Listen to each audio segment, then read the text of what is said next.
Kita ketemu lagi mau bahas saham yang mau IPO. Ini Nankai atau ininya Tools lah. Itu book buildingnya tanggal 19 sampai 26 Juli. Price range-nya 122 sampai 135. Oke. Dia consumer appliances. Jadi 122 sampai 135. Oke, kita lihat. Nah, ya produksinya seperti ini, itu banyak sekali barang-barang alat rumah tangga. Oke, kita akan menghitung nilai wajarnya secara fundamental, analisa fundamental khusus yang kepada hal-hal yang bisa dihitung atau kuantitatif. Jadi kita hanya melihat laporan keuangan aja. Kita hanya melihat laporan keuangan aja, dan itu kita menggunakan rumus dari buku Intelligent Investor karangan Benjamin Graham dan Security Analysis karangan Benjamin Graham, yang ini adalah bukunya wajib atau buku pegangannya Warren Buffett. Oke. Nah, ini saya perlu jelaskan di sini kita supaya jangan salah tangkap bahwa analisa ini hanya menghitung nilai wajar dibandingkan dengan offering price-nya. Artinya nilai wajar itu kalau di atas offering price berarti harga itu murah atau under value. Kalau harga offering IPO itu lebih tinggi berarti harganya kemahalan, itu aja. Kalau dia murah memang punya potensi akan menuju nilai wajarnya. Cuma kita tidak bisa memprediksi pergerakan pasar di jangka waktu pendek. Misalnya hari pertama sudah tiba-tiba naik menjadi auto reject atas, atau hari pertama tiba-tiba turun ke bawah sampai auto reject bawah. Nggak bisa kita. Jadi bukan ini tujuannya. Kalau emang itu yang Anda cari, mungkin Anda lebih baik cari video-video lain yang terkait pada analisa teknikal. Ada ratusan video analisa teknikal, tetapi kalau khusus IPO nggak bisa karena mereka tidak punya history daripada harga, karena belum masuk market.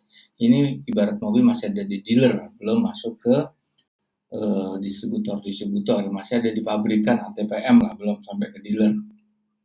Oke, kita akan jadi cara ininya memperolehnya, rumusan-rumusan ini, cara menghitung ini sudah ada di aplikasi EasyStock.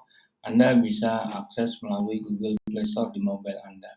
Oke, kita lihat laporan keuangan Nankai. Oke, Japan Technology.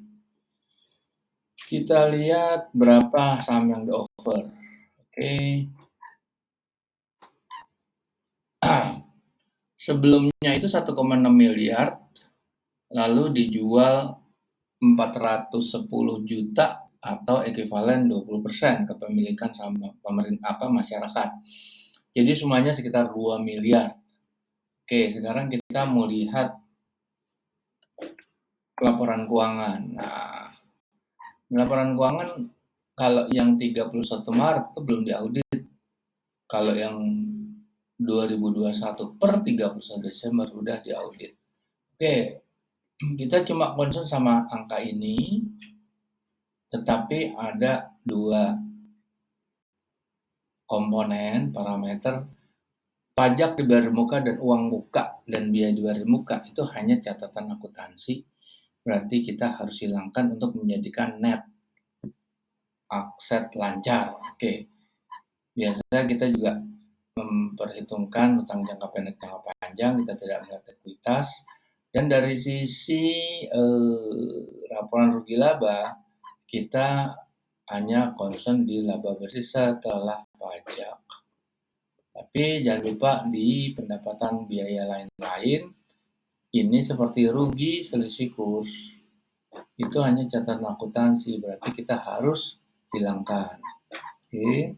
Kalau dia minus, tapi kalau dia plus, Kalau plus kita kurangkan, kalau kita minus ditambahkan. Oke, ini nggak ada lagi nih kalau di sini. Kita harus masuk ke laporan keuangan yang diaudit, karena itu kita bisa melihat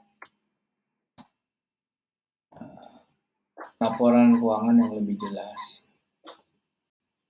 Oke. Nah, di sini sama pada dasarnya.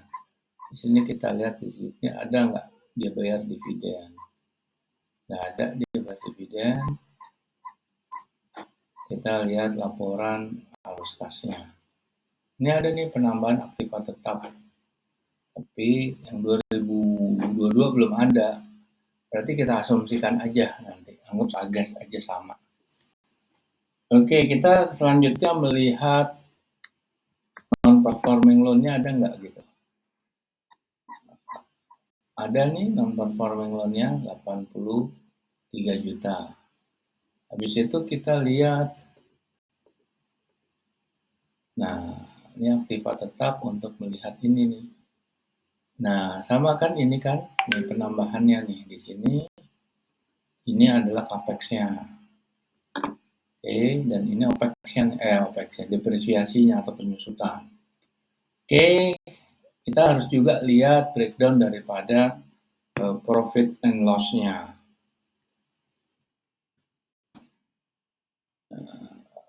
Beban penjualan, nah ini penyusutan kita cocokkan angkanya, ada amortisasi dan lain sebagainya.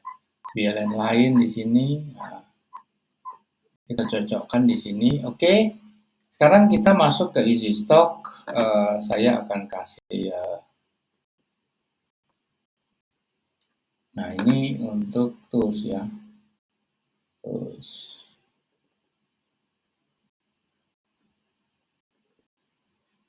Oke, ini tools. Nah, oke. Ya, Anda masuk ke easy stock, Anda ketik dan Anda review. Ada tutorialnya, Anda masuk ke True Value IPO, di situ Anda isi data-data perusahaan, setelah itu Anda masukkan. Ini yang diaudit dulu ya. Nah, government bond itu saya mau jelaskan, ini penting karena ini pergerakan yang terjadi tiap hari, yaitu sekarang 4932 ya. Jadi sekian basis point itu mempengaruhi daripada nilai wajarnya. Jadi yield daripada obligasi pemerintah itu adalah ukuran atau benchmarknya investor global untuk memanage risiko masuk ke dalam suatu negara. Oke, sekarang kita lihat lagi running video itu. Oke. Kemudian yang penting ini adalah capex OPEX depreciation kolom ini. Ini kalau yang 12 bulan kita nggak perlu isi aja apa adanya, tapi kalau yang Q1 itu kan baru 3 bulan, kita harus setahunkan. Oke, terus kita isi semuanya, business stock, current asset, kita klik berapa angkanya. Nah, 161 ya, 165 lah, 165. Kita lihat di sini, berapa di overnya. Masih masuk loh ini, nangka ini. Masih masuk dia. Oke, kita running lagi untuk lihat yang Q1. Oke, kita isi semuanya, ini udah setahun. Kita lihat berapa.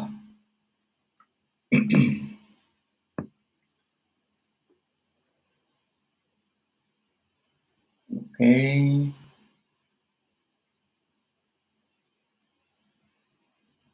Ya, kita klik hijau berapa? 187 sampai 190. Berarti harganya boleh Anda pertimbangkan tuh. Baik, para pemirsa, sampai di sini nanti kita jumpa lagi. Terima kasih.